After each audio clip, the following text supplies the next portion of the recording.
Ok, donc bienvenue sur la chaîne Helios.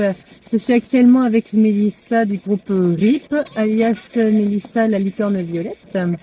Donc nous sommes sur l'emplacement d'une tragédie à Eastman au lac d'Argent. En fait, en 1978, il y a eu un bus qui revenait du théâtre de la Marjolaine et qui a manqué de frein dans la descente et qui est tombé directement dans le lac. Il y avait 47 personnes dans le bus. Seulement 7 personnes ont survécu, donc imaginez 40 personnes mortes noyées dans le lac, dont une bonne moitié des personnes étaient en situation de handicap, des personnes qui venaient d'Avestos. Donc nous sommes ici. Malheureusement, on fait l'enquête dans la voiture parce que il pleut, il fait de l'orage. Donc on a sorti le strict minimum, genre la Ghostbox et puis l'enregistreur. Et on va voir si on a des réponses à ça. Donc c'est parti. Je vais plus fort la Ghostbox.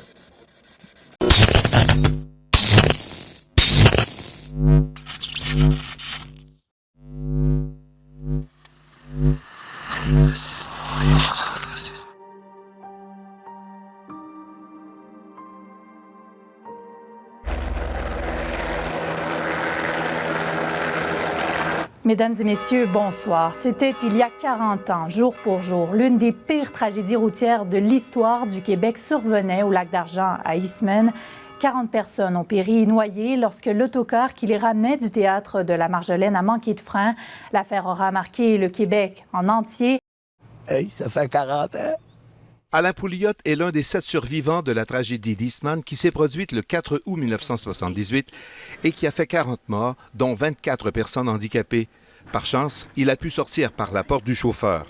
Je me suis repris 3 fois pour ouvrir la porte. Finalement, avec l'adrénaline qui te rentre dans le corps, tu deviens surhumain. Je l'ai ouvert la porte, je ne sais pas comment j'ai fait, mais c'est ça qui a permis à 5 personnes de sortir. Les freins de l'autobus qui les ramenait du théâtre de la Marjolaine étaient défectueux. Le véhicule a flotté pendant une quinzaine de minutes sur l'eau avant de sombrer complètement. Les soutes à bagages se sont remplies d'eau. Puis là, le moteur a pris la pesanteur, puis l'autobus a basculé par en arrière et a plongé dans le lac. C'est pareil comme quand je suis arrivé ici. Là, ça me fait mal, le cœur me fait mal encore. Jean-Marc Allaire est arrivé sur les lieux avec son camion de remorquage vers minuit 45. L'autobus n'a été tiré de l'eau que 28 heures plus tard. C'est de la boue qu'il y a dans le fond du lac. Ça fait qu'il y avait un homme grenouille chez lui. Il a essayé de trouver l'autobus, mais il y avait assez de boue au travers de l'eau là, qu'il ne pouvait pas voir rien. Ces familles-là ont vécu quelque chose, la ville a vécu quelque chose. Il n'y a pas un citoyen d'Asbestos, je pense, qui ne s'est pas présenté à l'Arena. Luc Fournier était directeur des loisirs d'Asbestos à l'époque. C'est lui qui a eu la tâche d'organiser les funérailles à l'Arena Connie-Dion. Pendant 3 jours, les 40 dépouilles ont été exposées. Moi, j'ai eu confiance en l'humain à partir de ce moment-là, de voir comment les familles qui étaient en deuil étaient ceux qui nous remerciaient le plus de les aider. 40 ans plus tard, Asbestos se souvient toujours de ce triste événement. Il y avait cet aumônier-là qui lui disait « Viens m'aider, je ne sais pas nager, je vais me noyer. » Elle dit « Je ne peux pas aller vous aider, je vais moi-même me noyer. » Puis des corps qu'on a vus sortir de l'eau dans des sacs, là, c'est pas un très beau spectacle à voir. J'ai dû maturer de 5 ans en 5 jours. Moi, la mort, depuis cet accident-là, ça me fait plus peur.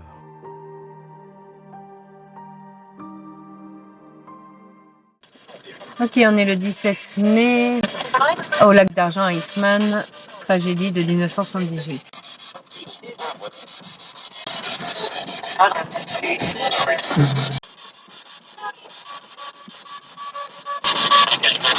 Oui. Il y a quelqu'un? Oui, on est là. Est-ce qu'ils ont essayé de vous aider, le chauffeur et les bénévoles? Non. Ils vous ont pas aidé. Est-ce que vous avez quelque chose à nous dire, un message à nous dire sur l'événement ou sur autre chose?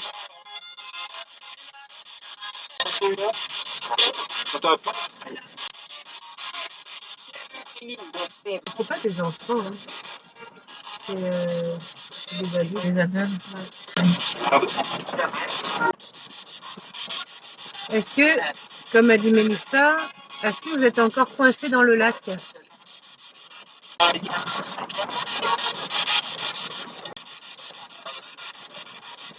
Parce que vous avez l'impression d'être encore dans le bus. Et si vous avez un message à dire. J'ai entendu noyer. Comment vous vous sentez actuellement? Déçu. Est-ce que vous êtes toujours dans l'eau?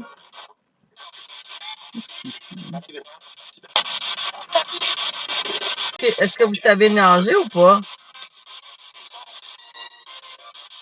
Ou vous étiez trop effrayé pour sortir de l'autobus?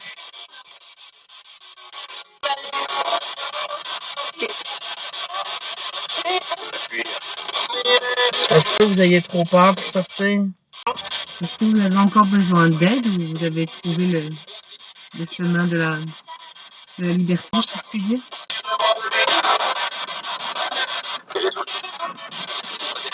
Si on a oublié quelqu'un, vous pouvez dire votre nom aussi.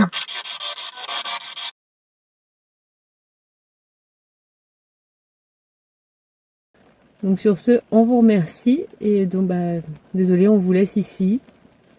Mais en tout cas, restez pas dans l'eau si vous êtes encore parce qu'il n'y a aucune obligation que vous restiez là, vous pouvez partir ailleurs. Sans doute vers la lumière s'il y en a une ou quoi, mais il y a sans doute des guides ou des personnes de votre famille qui peuvent vous tendre la main pour vous montrer le chemin, l'ouverture, le vortex vers l'au-delà. Parce que vous n'avez aucune raison de souffrir encore ici. Donc on vous souhaite un bon chemin vers l'au-delà. Et puis sur ce, nous on s'en va, puis on était ravis de discuter avec vous. Bye. Bye.